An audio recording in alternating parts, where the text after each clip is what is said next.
Imagine niyo guys, yung mga kinakain ni Jose Rizal noon at yung mga presidente dati, up to this moment, nakakain pa rin natin.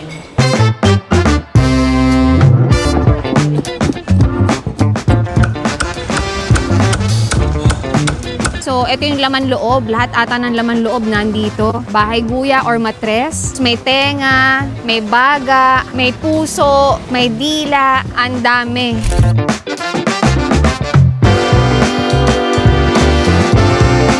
Super excited na akong matry ang mga ito. Kaya naman ano pang inaantay natin guys. Huwag na natin patagalin. I-try na natin.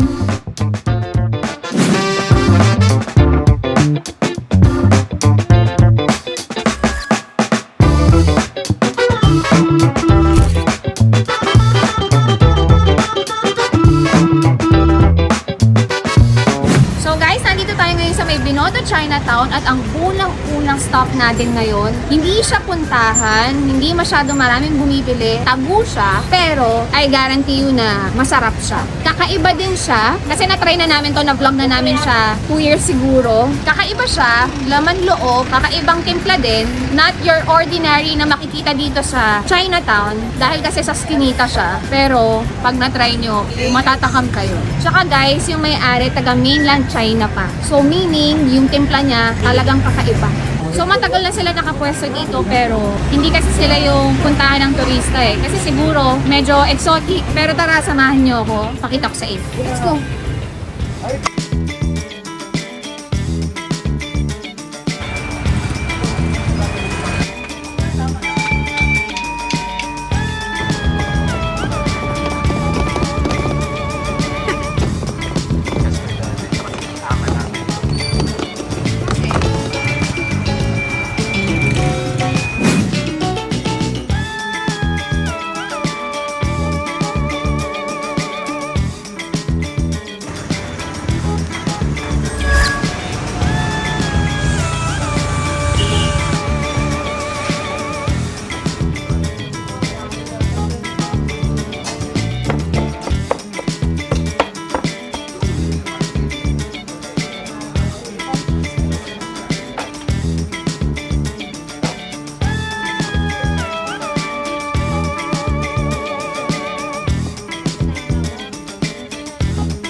So, eto na guys. Unang stop pa lang. Ang lupit na nitong unang itatry natin. Nandito tayo sa Binondo, pero kakaiba itong itatry natin. Not your ordinary na tinatry ng mga tourists. So, ito yung laman loob. Lahat ata ng laman loob nandito. Bahay guya or matres. Hindi ko na alam kung nasan siya dito kasi syempre naka-chop na. Tapos may tenga, may baga, may puso, may dila. Ang dami. Pati tuwalya. Meron din kasamang laman. Hindi natin alam kung anong tawag dito kahit sila hindi rin nila alam yung tawag. Basta yun yung timpla nila. Sikreto. Ayaw nilang sabihin. Basta yan, may garlic silang nilalagay. Meron din silang sile, sibuyas, tapos yung pinaka-secret sauce na nila. Secret timpla. So, in-order natin kalahating kilo lang to. Nasa sa inyo, pwede kayong mag-order sa kanila. Halimbawa, ang budget nyo, 300 pesos. Pwede naman. Sabihin nyo lang sa kanila. Kagaya ko, ito, 500 pesos to kalahating kilo. Pag isang kilo, 1,000 pesos. Try na natin.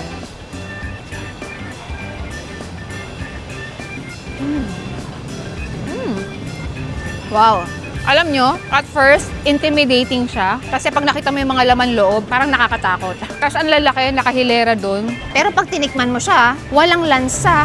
walang panghi. Literal maayos yung lasa niya, malinis, masarap. Pero ito for sure, bagay to sa kanin. Pero mas panalo to pagka pulutan or pagka may beer ka. Or kung may soft drinks. Bagay na bagay ito. Sakto yung anghang. Actually, nasa sa inyo kung anong timpla gusto nyo. Pwede nyo sabihin na walang anghang. Pwedeng konti, mild lang, or sobrang anghang ang gusto nyo. So ako, nagpalagay lang ako ng konting anghang. So, saktong-sakto lang yung kick niya.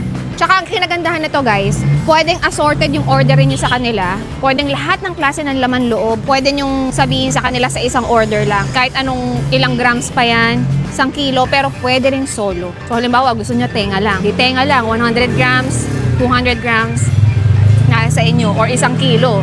Matagal na sila dito. Sarap nito guys. Hindi masyadong marami ang nakakaalam nito, pero legend na to. 25 years na sila. So yung lasa niya, para siyang adobo na Chinese style. May asim, nandun yung alat, saktong-saktong timpla. Eto ano kaya to? Puso ba to? Hindi ko na alam kung anong Try natin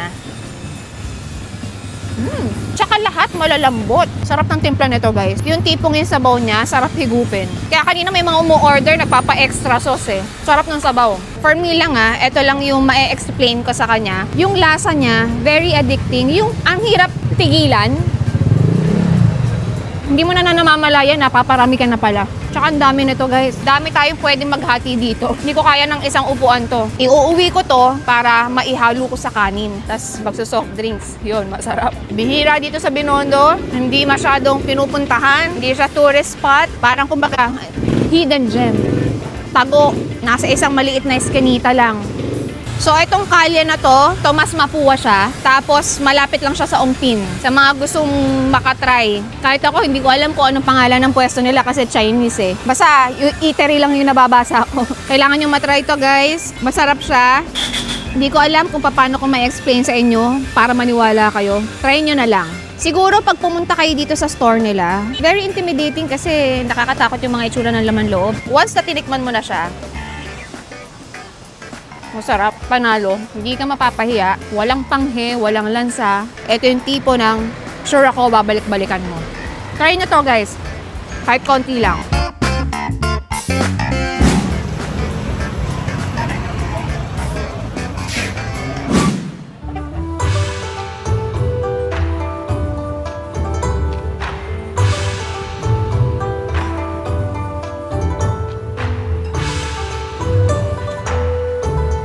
I-invite ko kayo sa Eastern Garden Restaurant located at 954 Ongpin, Santa Cruz, Manila. Mga specialty po namin is lumpia and miswa, mga miswa noodles. Gano'ng matagal po? 75 years. 75 years na. So, pang ilang generation? Third generation na. Tagal na po pala. Open kami from 9 a.m. to 8 p.m. I hope to see you soon.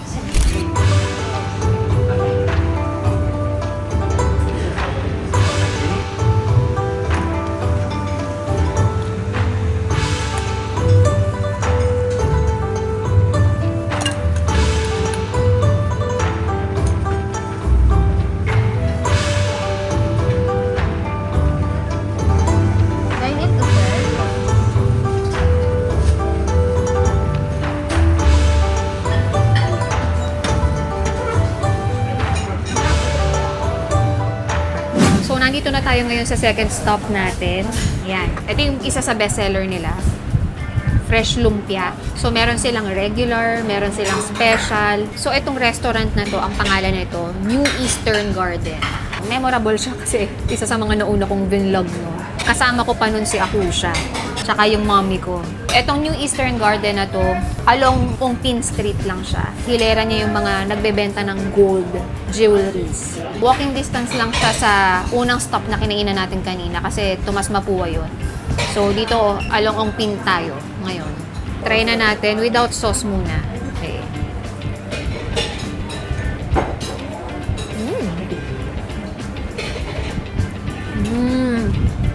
Ewan ko lang kung naririnig nyo pero grabe yung texture.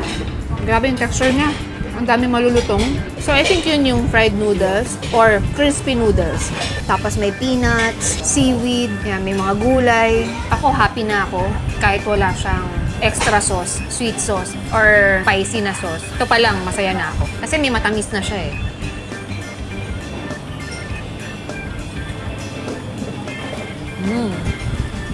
Ayun. Ewan ko lang kung naririnig.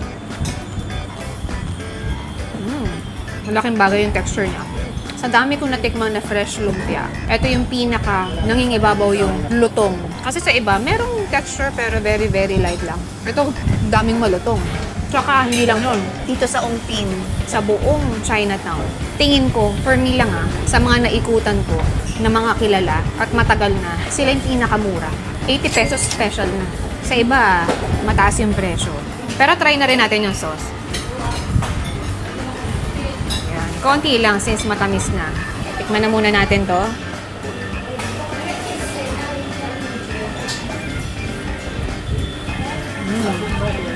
Ang tagal na kasi nung last na kumain kami dito eh. Ilang years na yun. Baby pa si Akusha. Ngayon, naaalala ko na yung lasa niya. Masarap. Masarap pa rin. Tsaka guys kung vegetarian ka, magugustuhan mo to. Kasi puro vegetables lang, tapos masarap na. Lagyan na natin ng maanghang. Try naman natin with spicy, kasi alam na natin, masarap na siya on its own, pero try natin with mga sauce.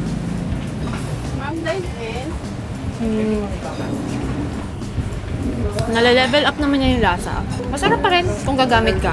Pero kahit wala na yung sauce, masarap na siya. Kung gusto mo may konting kick ng anghang, masarap din. So ngayon, mix naman natin. Yun. Oh. Sarap din yung anghang nila. Sarap yung combination. Kaya wala nang rice sa taas. Naparami yung anghang pero masarap pa rin.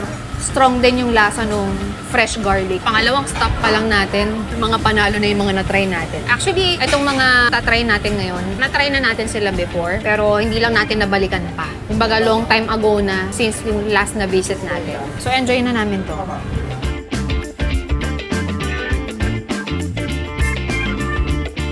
So guys, tapos na tayo sa second stop. Papunta na tayo ngayon sa last stop natin. At ito, kakaiba tong pupuntahan nating restaurant kasi ultimo si Jose Rizal nakakain na dito. Sabi nila mga dating presidente ng Pilipinas nakakain na dito at mga sikat na artista kumakain din dito. So excited na akong puntahan to. Sama-sama tayong matakam. Let's go!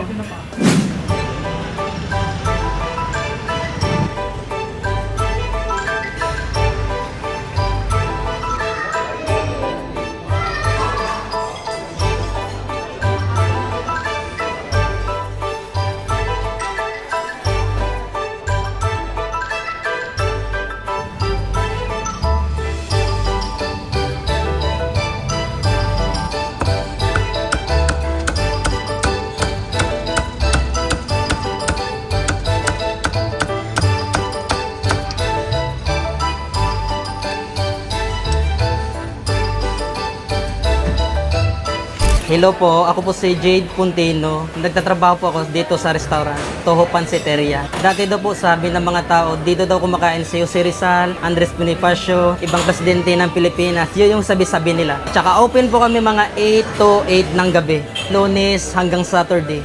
So guys, nandito tayo sa oldest restaurant in the Philippines. Imagine niyo sa sobrang old na siya, nakakain na si Jose Rizal dito. 137 years old na. 1888 pa. Exciting. So yung mga in-order natin, ito. Salt and pepper, spicy squid, 320 pesos. Then ito namang pansit canton, 255 pesos. Etong mapo tofu naman, 300 pesos, small lang din. So lahat naman ng in-order natin dito, pang small lang kasi good for 2 persons lang naman. Dalawa lang naman kami ni Carter kakain. Then ito namang lechon Macau or lechon kawali nila, 350 pesos. Small lang din. Dami Then last but not the least, ang init, ang bigat. Etong chorizo rice nila, 270 pesos. So again guys, itong mga in-order natin lahat, puro small to. So kung makikita nyo naman, sa small size pa lang nila, ang dami na ng serving. Sa serving pa lang, sulit na. Pinakaunahin natin yung chorizo fried rice nila. Ang kinagandahan nito, napaka-colorful.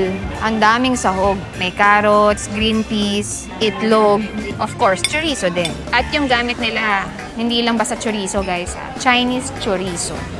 Siyempre, unahin na natin tong lechon kawali or lechon Macau kung tawagin. Yan. So, dito natin isawsaw. Parang sweet and sour ata to eh. Try na lang natin. Konti lang. Konti lang lahat, lahat dinip mo. So, try natin ah.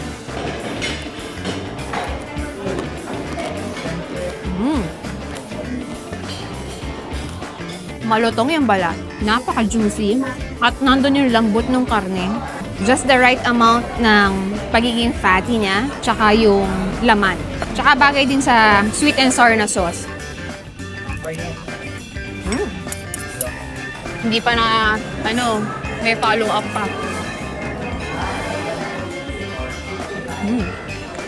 Since dalawa yung sauce nila, pero actually itong suka, para dito sa spicy squid, try na rin natin. Pambagay siya.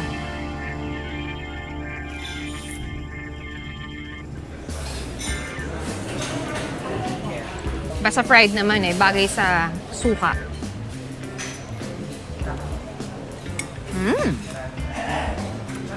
Bagay din. Actually, nasa sa inyo kung anong gusto nyong lasa. Kung mahilig kayo sa suka, pwede doon. Pero kung gusto nyo na medyo manamis-namis ng konti, na may asim, dito kayo sa sweet and sour. Pero parehas bagay. So, move on naman tayo dito sa, yan, salt and pepper spicy squid. Siyempre, pagka ganito, suka yan. Let's go. Try na natin. Yun, konti lang. Kasi para nandun pa rin yung pinaka-crunchy na texture niya. Let's go.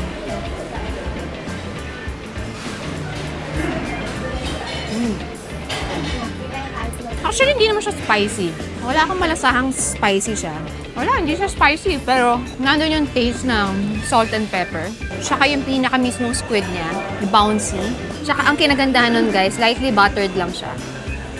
So, ibig sabihin, kahit manipis siya, malutong pa rin. Then, move on naman tayo dito sa pancit canton nila. Yun. So, itong mga in-order natin guys, isa sa mga best seller nila to. Lagay na tayo dito sa ating plate. Shrimp, konting gulay, and what else? Pork. Hanap tayo mas maliit. Yan. Actually guys, visually, ang nagustuhan ko dito, ngayon lang kasi ako nakakita ng pancit canton na ganito ka-sauce. Masos siya. So ayan o, may mga extra sauce pa on the side. Tapos, pagdating sa sahog niya, ayan, makikita niyo yung shrimp. O, buong buo, enough size lang yung laki niya. Yan. Even yung mga pork niya, ang lalaki ng cut. O, pati yung pinaka-vegetables. Kung titignan nyo, may mga atay din. Ultimate vegetables, parang kumbaga, hindi ka maghahanap kasi marami silang nilagay. Kasi minsan, di ba, sa mga ibang pansit, hahalukayin mo pa, maghahanap ka pa ng sahog. So, ito okay naman. Tikman naman natin. Okay? So, kung titikman natin yan, sama natin yung pinaka-pork at shrimp with gulay. Chase na lang natin yung pinaka-noodles. Let's go.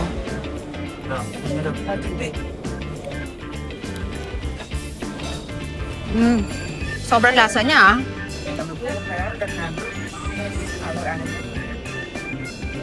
Yung lasa ng pancit canton nila, malalasahan mo yung pagka Chinese style niya, masoy sauce, so nandun yung alat, pero may konting tamis.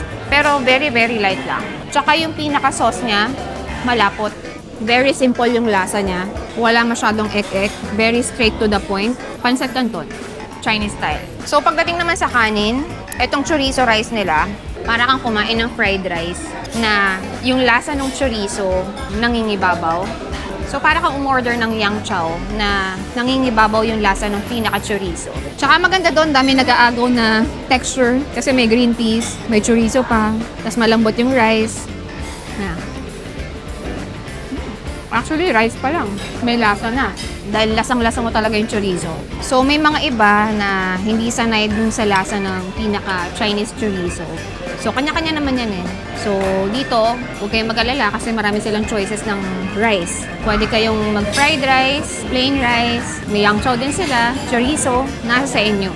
Imagine niyo guys, yung mga kinakain nyo si Rizal noon at yung mga presidente dati, up to this moment, nakakain pa rin natin. Kasi pagdating sa recipe nila, kung ano yung sinaserve nila noon, hindi nila binago. Up to now, ganun pa rin. So talagang malalasahan mo yung history. Para kang binabalik sa sinaunang panahon. Move on na tayo dito. Last na to, itong Mapo Tofu na isa pa rin sa bestseller nila. Yun. So, itong Mapo Tofu nila, isa sa pinaka-classic na recipe na sinaserve sa isang Chinese restaurant or kahit sa mga bahay. Classic talaga siya. Yung tipong sa lahat ng restaurant, kung Chinese restaurant yan, imposibleng walang Mapo Tofu. Laging merong Mapo Tofu. Try na natin. Yan.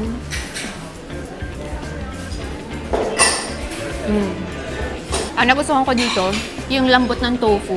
Alam naman natin na walang lasa yung tofu, diba? Nabibigyan niya ng buhay. At saka nagustuhan ko rin na may slight taste na siya ng anghang. Savory siya, strong yung umami flavor niya. Chinese na Chinese yung lasa niya. So, bukod sa may mga ground pork siya, yan, may mga ground pork, tofu, may carrots, bell pepper, classic Chinese food. So guys, enjoy na namin to. For me, overall, sulit siya. Value for money talaga. Pwedeng dayuhin. Pwedeng i-recommend. At saka, matutuwa ka kasi ang daming kumakain. Actually, mapapansin mo, yung mga kumakain dito, mostly Filipino, may Chinese, mga office worker, yung mga tourists. Kasi, syempre, Chinatown eh, di ba? Maraming naglilibot-libot dito. So, non-stop din yung pasok ng mga tao. Kasi sulit din naman talaga. Tsaka masasarap din para sa Chinese food. Sa serving din, good na good. Kasi ito, kagaya nito, good for 2 person. Dami na talaga. 2 persons. Ito rin. Dami. Sure na may mata-take out ka pa. Or kahit ito, good for 3 persons na eh. So yun lang guys. Enjoy na namin to. So dito na nagtatapos ang mga food trip natin sa mga OG, legendary, at talagang mga kakaiba at bigate na mga restaurant. Imagine niyo yung unang stop natin, 25 years, sinundan ng 75 years at yung pinakahuli, sobrang lupit, 137 years. Nakainan pa ni Jose Rizal, di ba? Yun ang malupit. Until now, yung mga kinainan natin, marami pa rin tumatangkilik. Yung unang stop na kinainan natin, legendary na siya, pero hindi kasi marami yung nakakaalam. So yun lang, mas maganda matry nyo. So sana na-enjoy kayo natakam sa vlog natin ngayon. Hindi ko na patatagalin pa to. Sobrang busog na namin ni Carter. Ang lupit na itong food crawl natin ngayon. So yun lang guys, sana nag-enjoy kayo. And don't forget to comment din sa mga gusto nyo pang i-recommend sa amin na puntahan namin. Tatry namin puntahan kung kaya. Thank you guys for watching. Till my next video. Bye!